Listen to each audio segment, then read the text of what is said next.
Hi, everyone. Thank you so much for joining us for this session.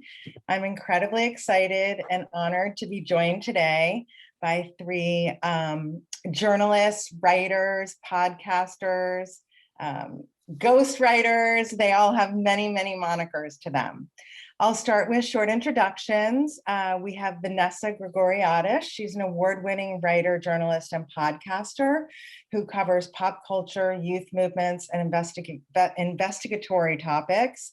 She's the author of Blurred Lines, Rethinking Sex, Power, and Consent on Campus, a contributing writer for the New York Times Magazine and Vanity Fair, and she's also co-founder of Campside Media, which is a podcast company devoted to nonfiction storytelling. We're also joined by Judy Meschel. She's an Emmy-nominated producer, writer, and researcher. She is the producer of WETA, that's DC's flagship PBS station, WETA Arts.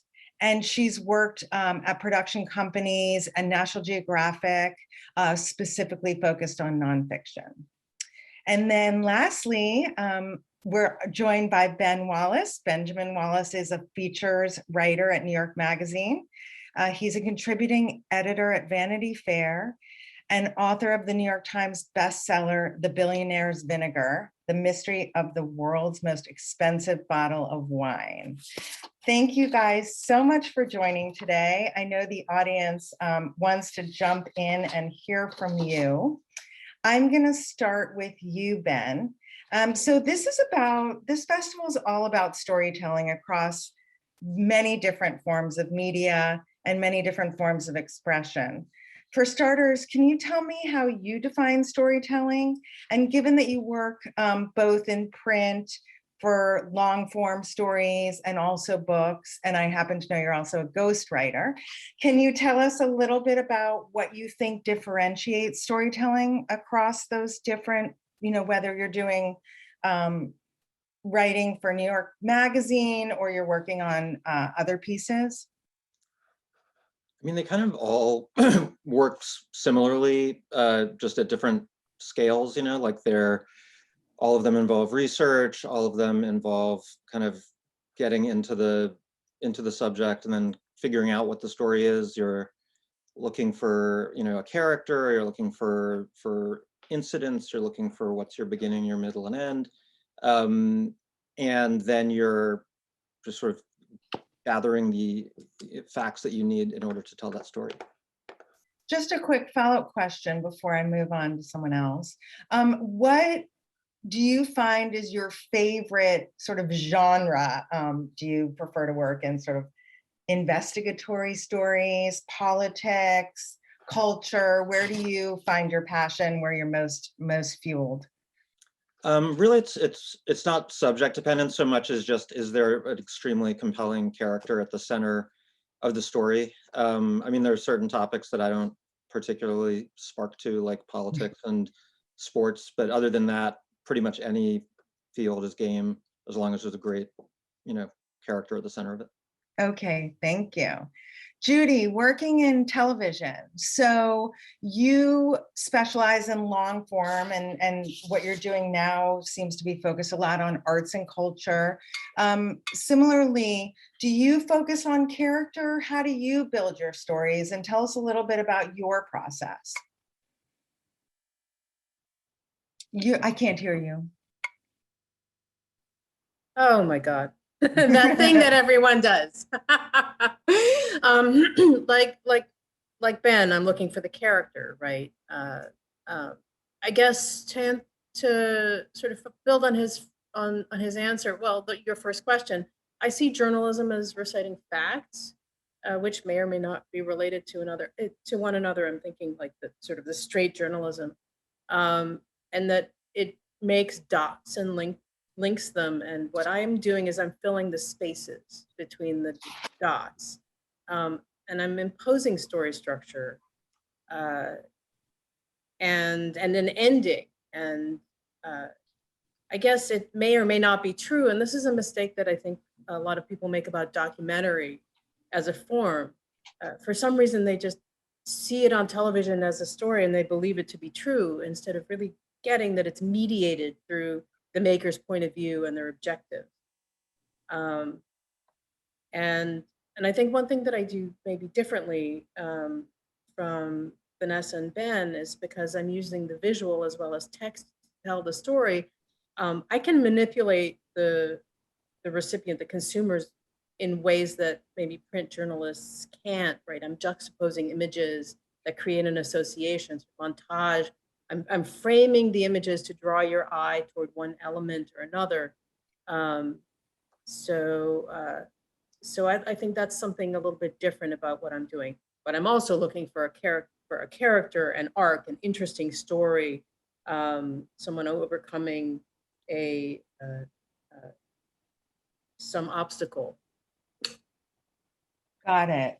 And I'll carry that through to Vanessa. So as you're working on your stories, focusing on pop culture, interviewing talent, how do you, and especially whether it's print or now with podcasting, how do you take that through? I mean, do you try to find attention in an interview, or do you find that things sort of pop up as you're doing your interviews?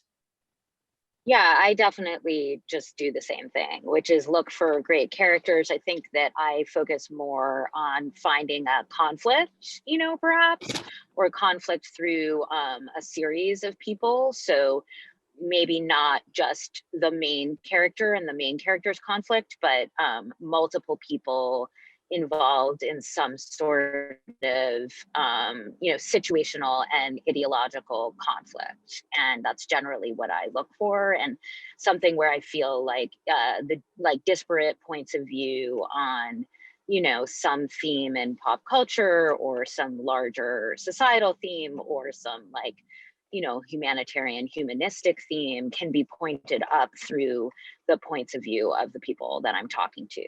And then I just see who is available to talk to me and who's willing to talk to me and feel my way through the interviews. But I think like a lot of us, we pick up our stories a lot from local news, from stuff we hear from people, from our friends, and so we have an idea of what people are going to say before we go in there, right? It's not like we're going totally blind.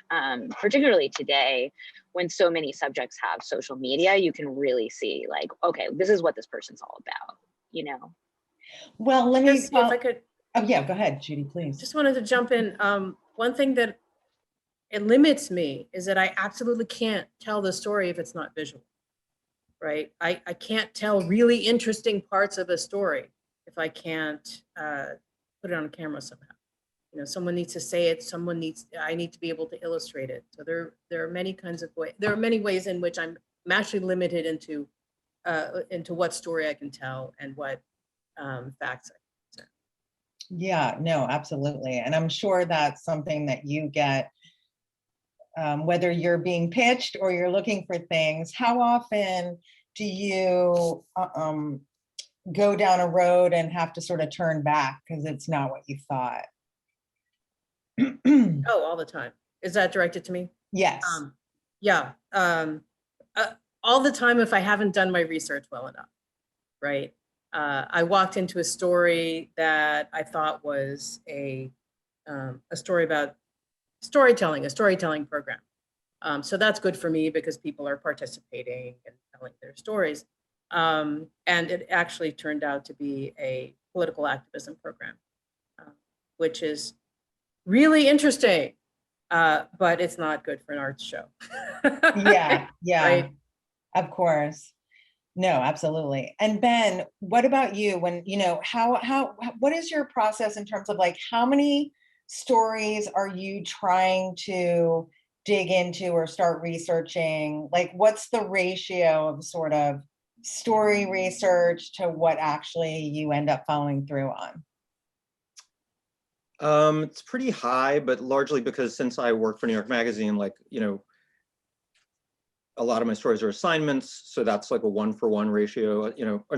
Most assignments do result in published stories, and personally, I just like to work on one thing at a time. So I'm not spending 4 days a week working on my front burner story and 1 day a week on developing potential leads. Like I really, probably to my editor's chagrin, like to just kind of burrow into one story and then not even think about the next story until I'm done with that one.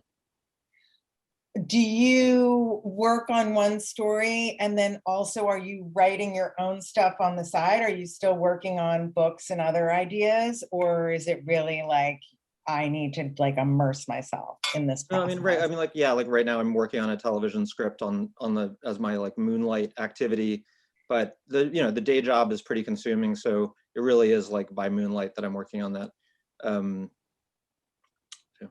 Yeah. And Vanessa, so you're working across a bunch of different media. Mhm. What pushed you towards podcasting? Well, you may have heard that the magazine business is having some trouble. No. And I made a podcast, and it kind of sparked my curiosity. And I actually started a business about a year and a half ago with two other people who do similar stuff to Ben and me. And so we raised some money, and, unlike magazine writing now where everybody's like hemming and hawing about publishing these stories and saying like, you guys were getting paid too much money for these stories that nobody's reading or clicking on, and we could just publish things that are like one paragraph and we would get the same return on eyeballs. The podcast business is pretty like wide open for narrative nonfiction storytellers right now, because it really is a narrative nonfiction storytelling. And we don't do interview shows. We only do like Serial, Dr. Death, Dirty John. Like that's the only kind of stuff we do. So there's a desire for more of those, and it is very similar to feature writing. But yeah, I mean, I'm one of those people who tends to work on like a million things at once because I know that a lot of things don't work out. I mean, I'm a little like too manic about it, but my feeling at this point is like I've been doing this for almost 25 years, and things come back around. Like people that I knew when I was 30, are now having really interesting lives, and interesting things are happening, and they may be in the newspaper for something. So where I thought that person was like a pretty minor story in the past, like now they become a bigger story. And I'm really not organized with all of my files. I wish I was, because I actually think that I have a pretty good database of a lot of info from over the years that can be repurposed. And there have been things like the Jeffrey Epstein story was a story that I worked on, in 2007. And obviously that came back around in a pretty major way. So, there have been things like that where you're able to just be like, well, wait a second, I know 10 people, because I wrote about this before, who know this real story here. But, that's a pretty extreme example, but I think that it is true. You realize over time things do, they grab the cultural interest, one time, and then they may grab the cultural interest 15 years later. And also like, your sources people you haven't talked to in 15 years will pick up the phone and talk to you because they trust you from 10, 15 years ago. So those, relationships, I guess I found, don't really need to be so much cultivated. It's just you have to have had them at one point. Vanessa, I'm curious along the lines of what Judy was saying about being limited by available video. With podcasting, when you're deciding like what podcast to do, how essential is it that there's some kind of like tape or audio archive? Yeah, I mean, it's insanely essential. Like I'm doing a podcast right now where the main character is dead. And I am like I wake up miserable every single day because of this. I made a narrative podcast about Ivanka Trump. And that was also really hard because Ivanka Trump doesn't say anything really truthful. So it's very hard to like tap into her inner life. So, in the magazine world, we call this write around, right? It's very hard to do a write around in podcasting. And it's a shame because like, we get pitched all sorts of stories that are really interesting and historical, or contemporary and interesting, but they don't have tape. And like, I just wish everybody understood that, like, We also get pitched, to be honest, a lot of stuff that doesn't have a murder or doesn't have a scandal or doesn't have an arc. And we're like, why did you spend so much time without, like, if it doesn't have tape and it doesn't have a 5-act structure with really high stakes, like, you just wasted your time, basically.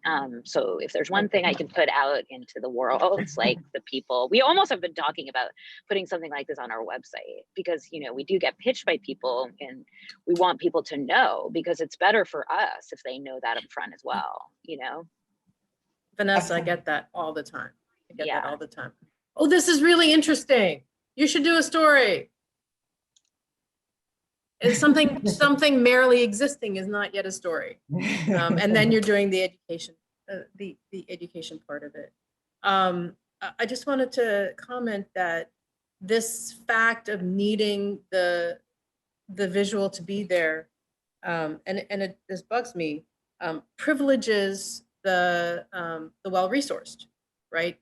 Those are the folks who have the material usually. And my, you know, the Kennedy Center has a crew that they're filming their own material all the time, and so it's an easy story to do because you call up their press people. They have that footage of that local dance troupe that performed, right?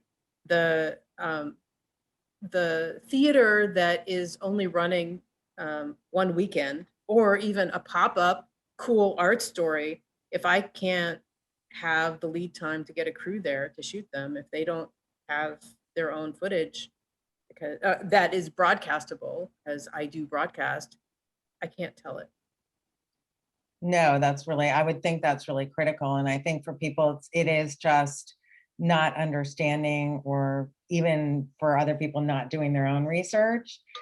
I'm sure that happens to you all the time, where you're getting people like, hey, you should really cover my uncle. He's doing whatever. And I don't know, Ben, how much of that comes to you? Like, and how often do you get stymied by the famous or malevolent people that you are trying to write about? Like, how willing are people to talk to you? And Vanessa talked about trust and that sort of thing. Like, how do you work through that? Well, my greatest experience with malevolence was before Ronan Farrow had written, and then Jodie Cantor and Megan Toohey had written about Harvey Weinstein. I was trying to do the Harvey Weinstein story, and you would think that like reporters are constantly contacted by anonymous sources who want to like meet in a garage and give you like the scoop of the century. That's not how it happens. but like it really doesn't happen, at least to me. And yet there I was reporting on Harvey Weinstein, and I get a contact out of the blue from a woman who's like promises to be, this incredible source, and basically was like Harvey Weinstein's victim. And so I thought, wow, what are the chances? I'm so lucky. And like, I met with her, and after one meeting, I was like very suspicious of her, because she, was asking me a lot of questions about my story, but not really telling me anything about her situation, including her name, which I'd never, that really was the tip off. Like, there was no way for me to even verify who she was. She wouldn't tell me like how she'd heard that I was working on the story. And so I left the meeting pretty convinced that she was a private investigator for Weinstein. She then like wanted to meet a second time, and I went in with like a 1% thought that she might be an actual source. But again, I walked out of the second meeting like completely convinced that she was a private investigator. And as it turns out, she was an employee of an Israeli intelligence firm called Black Cube that you may have read about in Ronan Farrow's later reporting. Oh my God. That's awesome. Turning the tables. So yeah, I don't know, but Vanessa, have you encountered like PIs that like working you on a story?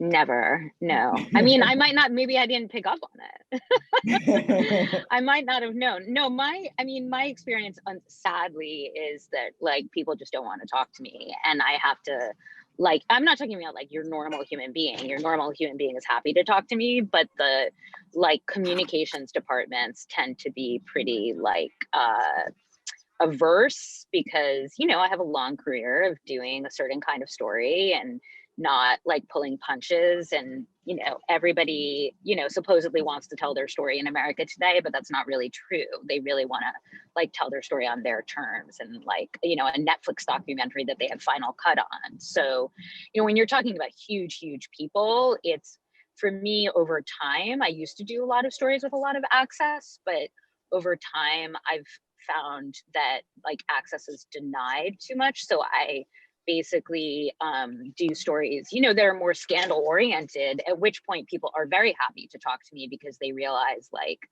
okay, she's going to cover this, you know, this is real, and we better get our point of view out there. Yeah. My advice to anyone who's sort of breaking into this is be super, super, super nice to the press person. Be really good to the press person, right? Because they I mean, I used to, oh, sorry. I mean, honestly, at the end of doing all of these access stories, because I used to, you know, interview like, you know, Lady Gaga and Taylor Swift and all these major people, you know, there's always a call with the press person at the beginning. And I would just like set that call. And then I would set, at that time, nobody had to be on Zoom, and like just do something I had to do.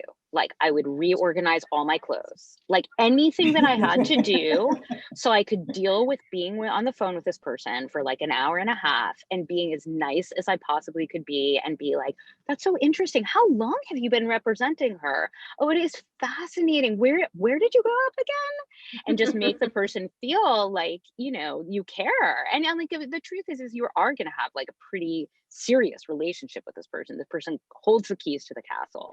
And so, you know, the last thing you want is that there's any sort of ill will or weird, you know, weirdness. And you want them to feel like you're on a team, which in some ways you are, you know what I mean? Like you're kind of on a team, you're kind of adversaries, you know, it's a weird, touchy relationship, but you definitely need to put your best foot forward.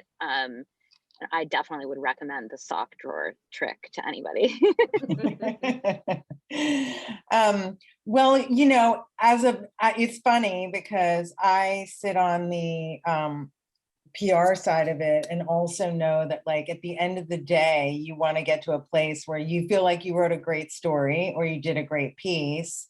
And we feel like we got something out there, but we also, there's nothing worse than knowing someone's writing a story and then not getting your voice in there too. Like there's no upside to that. So it is a relationship that you really do want to have and try to get to, you know, a good ending. And obviously you want the story to be really compelling, but going back a little bit, Ben, can you talk a little bit about your research process? Because I know, given that our audience are storytellers, can you talk a little bit about that? Because I know, having done some other interviews with people I did one on historical fiction, and some people said they do a massive amount of research. Someone else said like she gives herself a week and like at that point she just starts because otherwise she can get really mired in it and doesn't have the luxury to do weeks and weeks of it. Can you talk a little bit about your process? Yeah, I mean, even though I mostly do magazine writing, I've written 3 books, you know, with 1.5 credits for them. One of them was purely ghostwritten. And I prefer to write books because I just love to like, I'm kind of a completist and I just want to like nerd out on whatever the topic is and learn like every single thing about it. And you really only have the luxury of doing that on a book project. And so like with the book I wrote, The Billionaire's Vinegar, about this, you know, most expensive bottle of wine ever sold. I mean, first of all, I spent like 5 years researching the topic before I even sold a book proposal. I didn't deliberately spend 5 years. I mean, it was sort of, there were ups and downs with agents and other things like that, and getting people to talk to you, because there's very much a chicken and egg issue with book projects sometimes, where you don't yet have a book deal, so it's hard to get people to give you interviews, but it's hard to get a saleable proposal together until you've done a certain number of interviews. And so that was, especially since it was my first book, it was that was kind of tricky. But I mean, in terms of the research process, basically, I just want to talk to, you know, I want to read everything that's been written on the subject. I want to read everything that's been written on like adjacent subjects. I want to talk to all the main characters. I want to talk to like the people around the main characters. I want to talk to people around the adjacent subjects. And so it's just kind of this branching process of like interviewing someone, asking them who else should I talk to, interviewing all those people, asking each of them who else should I talk to. And you know you're done, or at least, you know, practically done when you stop getting new names and you've kind of interviewed everybody. Really good point. I think that's something that people on this, people watching will definitely take away, because I think that's one of the areas where people don't always know how to start and they don't know where to go. And so, Judy, how does that translate for you to television? So I'm also watching and listening to them. So I'm looking for other interviews that they've given, places, pieces that they've shown up in already. And it's not just the content, right? I'm also looking for, how do they express themselves? Are they difficult to watch? Are they difficult to hear? Because that's going to inform, you know, how much do I need to cover them.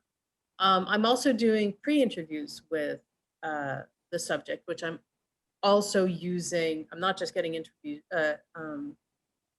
information from them, but I'm also taking that opportunity to try to earn their trust. And I think that was another thing that you were going to talk about or had mentioned, is how important is trust in the process. And it's naturally, it's absolutely crucial when you're doing a feature story on someone, that they are willing to talk to you.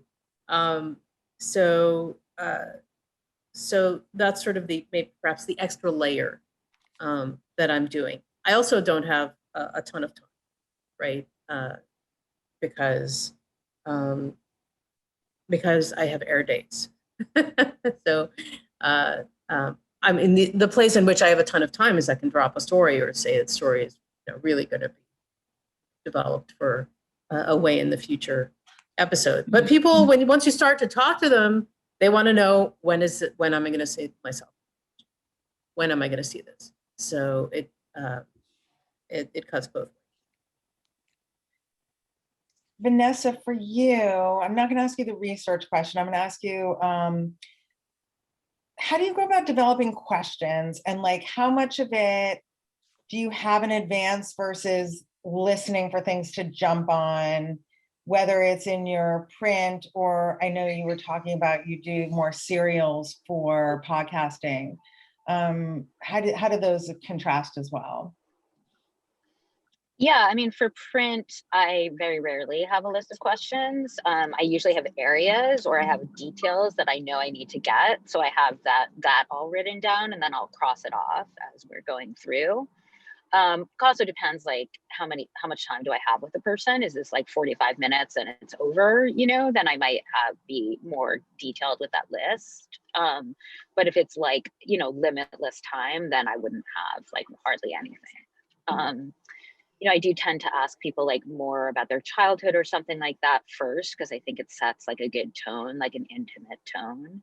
But podcasting is totally different. We have a very, very, very rigid set of questions, because we know what we need from the person, because we're plugging holes basically in a script. So yeah, some people we do a wide ranging interview, but that's pretty rare. Generally, it's like, you know, we're asking questions also so you can actually hear my voice asking some of the questions. So they have to be more probing, more kind of official sounding, less like, so tell me about that, you know, tell me more about that, you know, like, which is kind of the writer question trick. Yeah, absolutely. And Ben, how does that translate to ghostwriting, if you don't mind me asking? Like, in terms of how does that get agreed, and like, what if you tap into something as you're going, do you just sort of have to pull back in the question area? It seems like it would be a completely different process.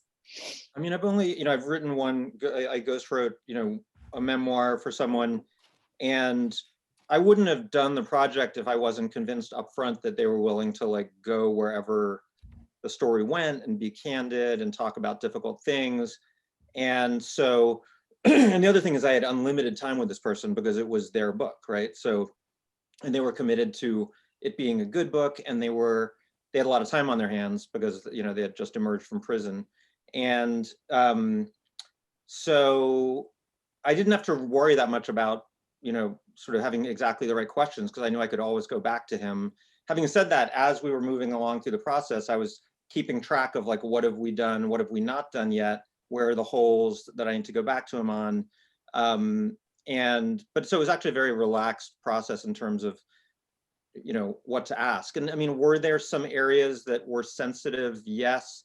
And sometimes, you know, they were sensitive if I asked them in month 1, but they were less sensitive in month 6 because we'd established more of a rapport, or they had become more comfortable going there. So that was actually kind of a really like ideal situation, that very different from my typical journalistic questioning, where there's, you know, a million like taboo areas that you have to tiptoe around, or not tiptoe around and then have conflict with the person, you know. Did you have to sit on your hands? Like theoretically, were you just like, oh my gosh, if I were writing this story, I would be able to dig in here? Or were you just like, okay, I know I'm here to do this process and focus? No, because as I said, like the person was willing to like pretty much go everywhere. And, you know, there were, and even if they didn't want something in the book, they would tell me like the honest answer. They would just say like, I'm not comfortable writing that under my name, you know. Got it. Got it. Judy, how about you? Tension in this process when you're writing about arts and culture? How does this translate to what you, and you've all said something like, you know, there are areas you need to hit. Talk to me about the story arc and kind of conflict in your world.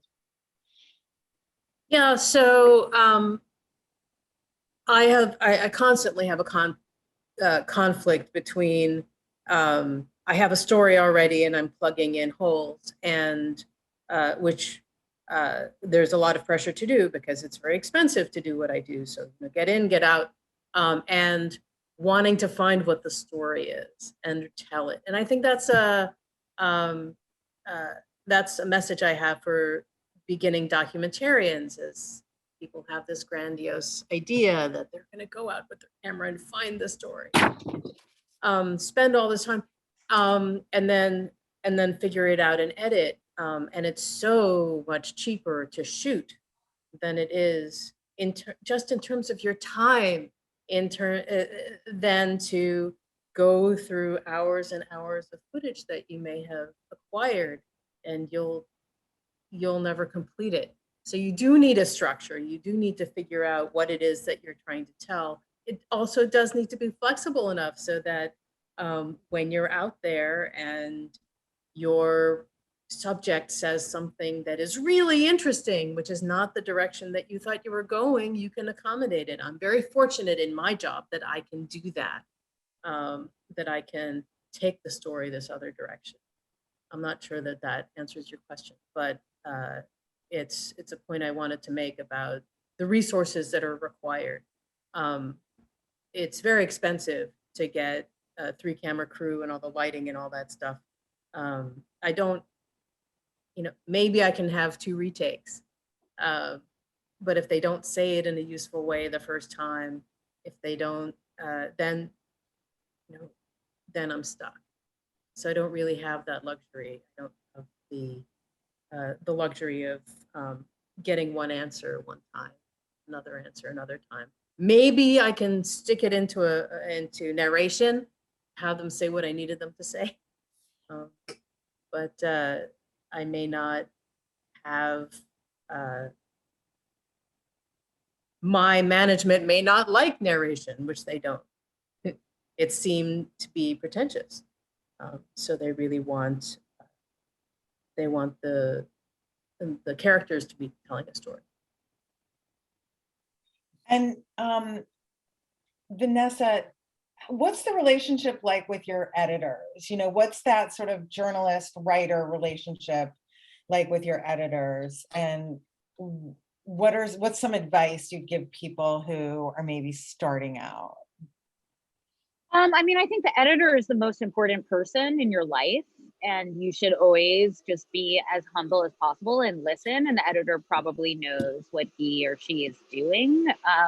And if you really don't trust that person and you think that person's making your work worse, you better get away from that person, you know, because it's totally impossible in like magazines or newspapers to succeed if the editor and you have tension or that person doesn't like you. And I honestly, I think it's kind of similar in podcasting too, although it's more about management than editorship.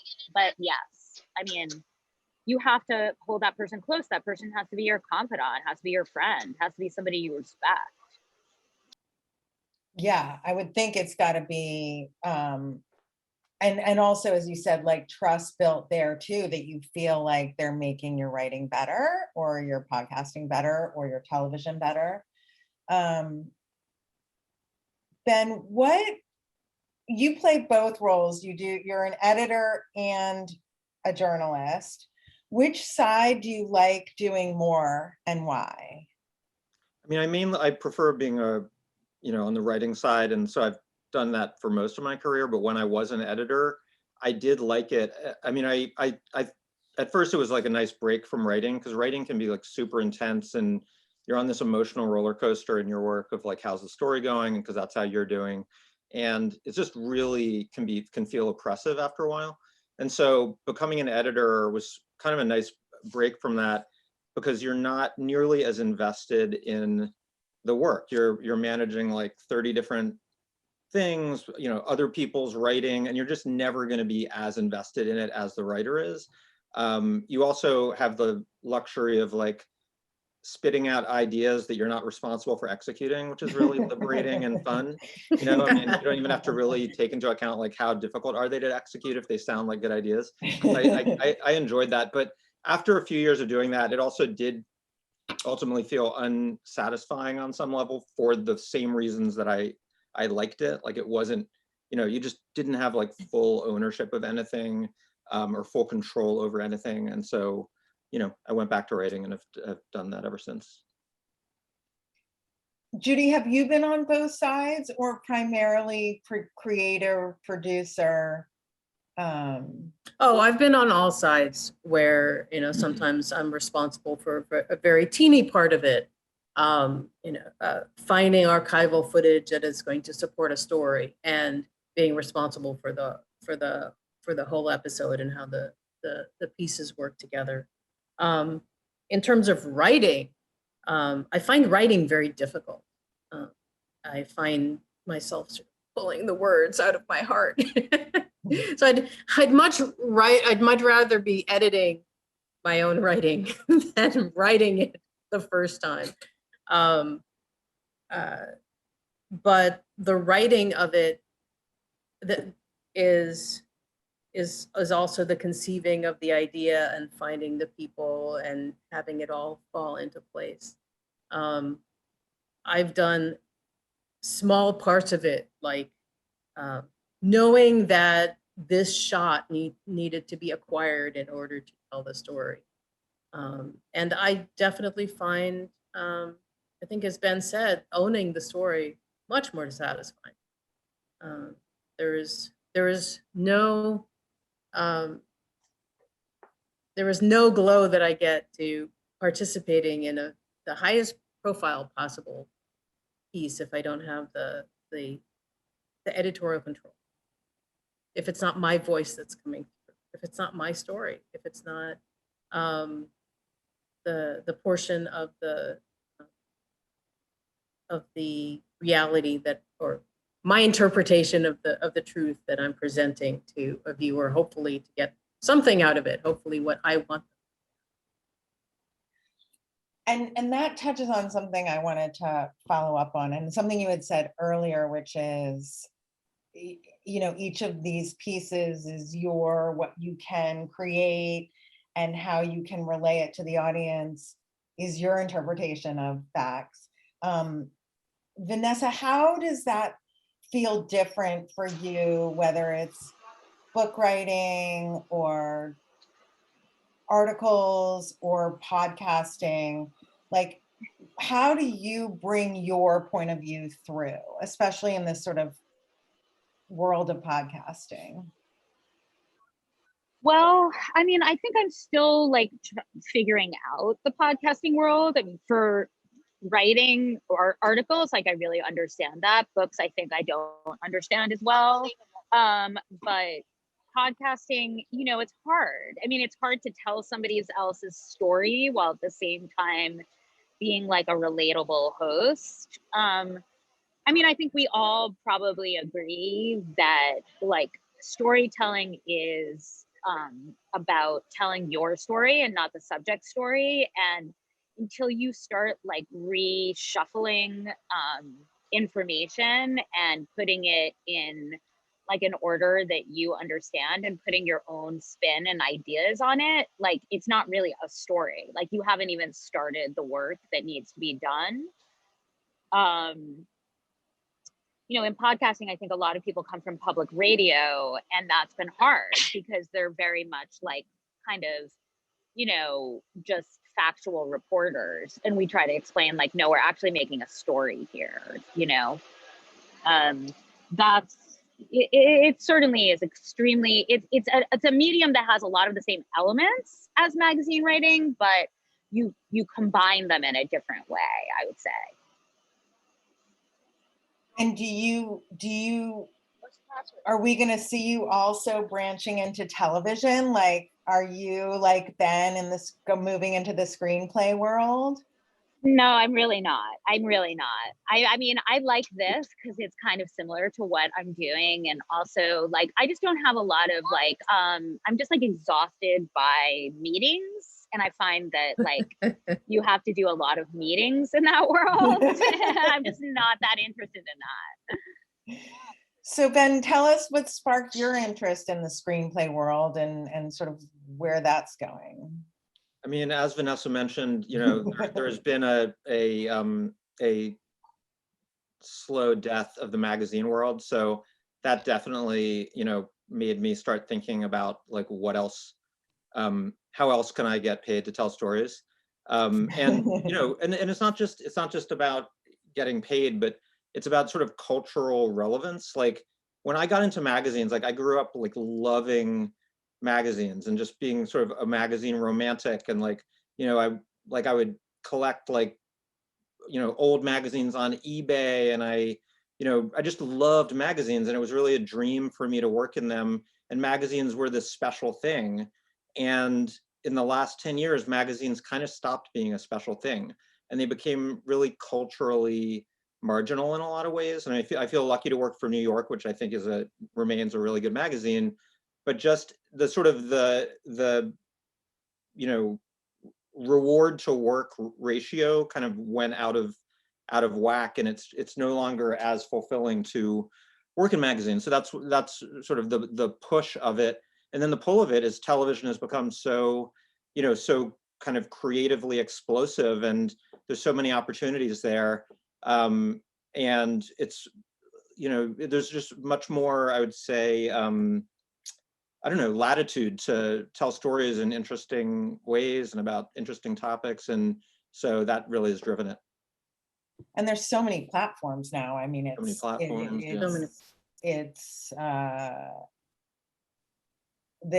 there's just between streaming and everything. And are you staying in the nonfiction space? Or are you moving into more scripted kind of different? Scripted, yeah, scripted, yeah. So. Exciting. We'll be keeping an eye on that. Me too. Judy, how about you? Have you wanted to, you know, given that you've got this great program on WETA, WETA, are you like, how do you see moving into other, maybe exploring short form? Is that something you've been doing? Or do you always just, is your space, this is your sweet spot, and you like where you are? I'm living the dream. But the reality is that that's not the future. And it's a really, it's an intensely studied and analyzed area right now. producers of pretense want to make hour-long documentaries that tell people in depth of something really interesting about how the world is working. And all the data say that is not what, what or how people are consuming. So there's this really horrible word in the industry called snackable. And the pressure is to make snackable bits of information. So even people who are doing longer form in big environments, they're asked to simultaneously make smaller versions. And I think the people who are doing it more interestingly are the ones who are making different pieces, not just cut downs of a big piece, but a piece that is appropriate for 6 minutes, appropriate for 2.5 minutes, gives you something different. Perhaps if you, have a clever and big institution behind you, you're using those to build up to whatever your nicest, big, most valuable pieces that you think is going to make the biggest impact. So actually, when I assume in any job right now that is a corporate one, you walk in and you're also thinking about the digital strategy that is accompanying any broadcast.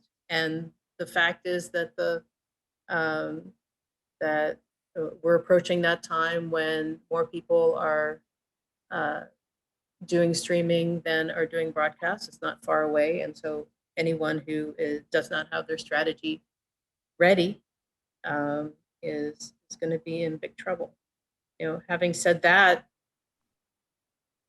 people are hungry for stories, and strangely, and we learned this from the data during COVID, there's a portion of the population that wants to be passive in watching.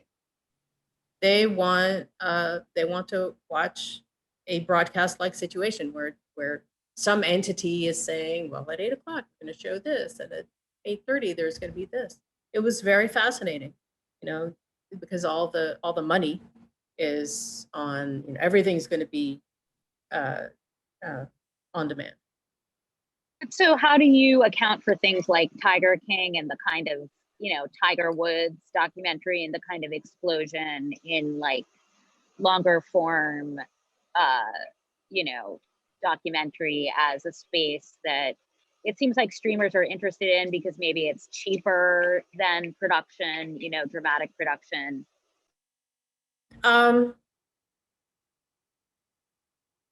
Those are just few and far between. I mean, how do I account Yeah. for it that people are still willing to watch an hour of something?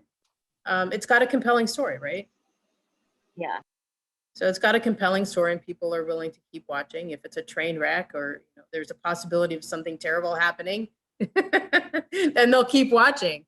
And it's and people are keeping very close tabs on how long people are willing to watch. When are they turning off? Are they watching for all 52 minutes or 48 minutes or whatever it is? Are they watching past the second commercial break? So when something is less expensive, I think you can still put the 60 hours on, the 60 minutes on, because it doesn't matter so much that the viewership has dropped off by minute 23. Well, and things are having a much longer shelf life, right? Like that's the other thing. It's sort of not about, especially in the streaming world, it's, I mean, yes, they're ratings, but it's becoming a different model. Vanessa, Judy brought up snackable. So like, how does that impact you? And how much are you, what's the role social media plays in either like helping you find stories or promoting your stories? Like, those are two things I want to ask. Okay, well, social media, I mean, has been extremely helpful to me for promoting my stories, for sure, like very helpful. And, you can't get something to go viral until those people weigh in. And I've definitely had that happen like, a half dozen times. and it changes the readership, which changes like your status in an organization, blah, blah, blah, blah. If you can bring that kind of virality in. For podcasting, I think social media is almost non-existent influence. You know, word of mouth is much more important. People telling their coworkers, you know, podcasts are kind of like a safe thing to talk to your coworkers about, much like TV as well. Oh, did you hear this? You know, did you hear this podcast? Did you see this show? Like blah, blah, blah, blah. And there are like some Reddit forums and places like that that I think are really useful, but it's very rare that you get virality on social media, on a podcast, even a whole series, an episode, anything like that. And then what was the first part of the question? Oh, snackable. I mean, Snackable. I'm just like not, I think that, you know, I'm really spoiled because I've been writing like long form magazine journalism since I was like 25 years old. So for me, like anything that's shorter than that feels really just too short. And the other thing is that a lot of people can do the short stuff. Like the longer you get in something, the narrower the funnel of the number of people who can actually do it. So, you know, my bet has been, and our company's bet has been, that we're just going to do the hard stuff, and we're just going to hope that other people don't come in and figure out how to do the hard stuff as quickly as we can.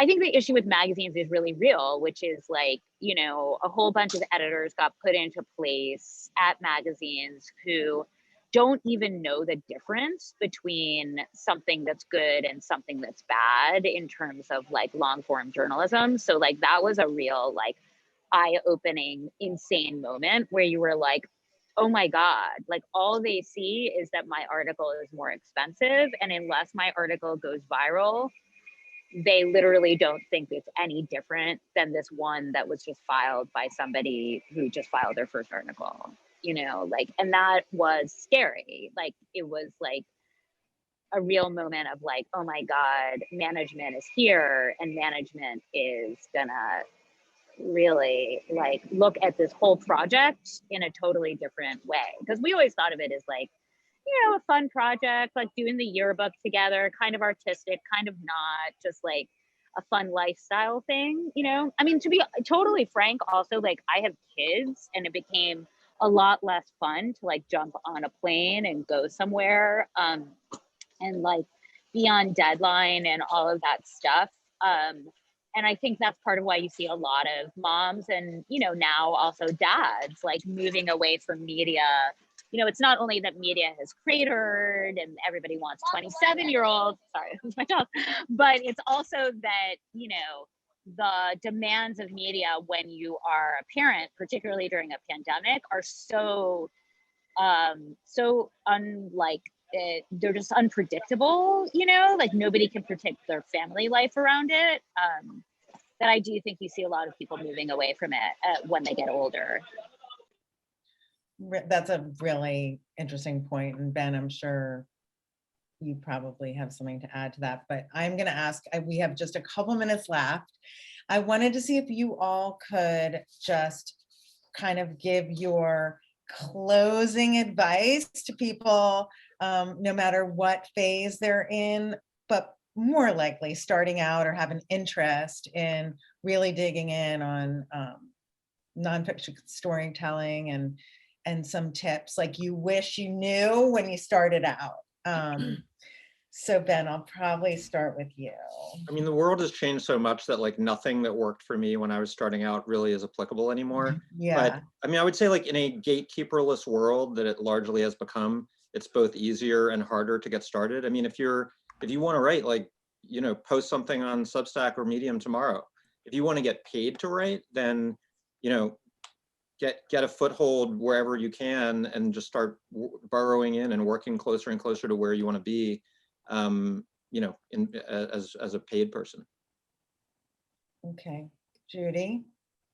This is actually sort of building on what Ben was saying. This is an advocacy area for me. This is something that I've worked on. Don't take unpaid internships with corporate entities. It's a real problem in my world. people budget and budget for it, and your overall lifetime income is lesser for it for starting at zero, or paying for an academic credit for the honor of getting to work. So really, while I hear what you're saying, Ben, and if you're going to work for free, definitely work those projects that are going to reflect the direction that you want to go in. But stand up for yourself. If it's work, then you should get paid for it, even if you have skills, even if you're at the beginning. Great advice. Vanessa?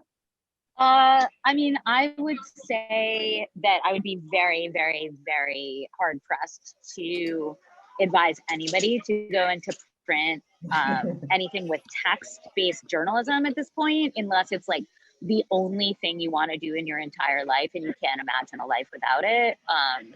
I would definitely steer more towards film. Oh, sorry. Could anybody hear what I was just saying? We No, said okay. you'd steer more towards film. That was the last Okay. thing. I would steer more towards film. Everything's becoming visual. Learning to do podcasts, I think, is a great thing to learn how to do. There's a lot of like technical stuff that needs to be learned that's actually not that hard.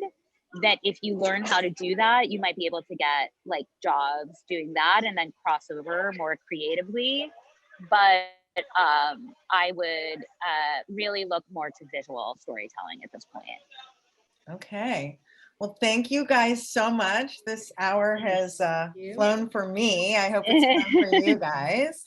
Vanessa, safe travels. Thank you for. Thank you. And we'll throw it back to the other Ben. I really appreciate your time. I'm really grateful for you guys sharing your lessons and the things that you know and have learned the hard way, and also just giving people a peek into different ways of telling stories through nonfiction. Thank you so much. Thank you for having us. Bye.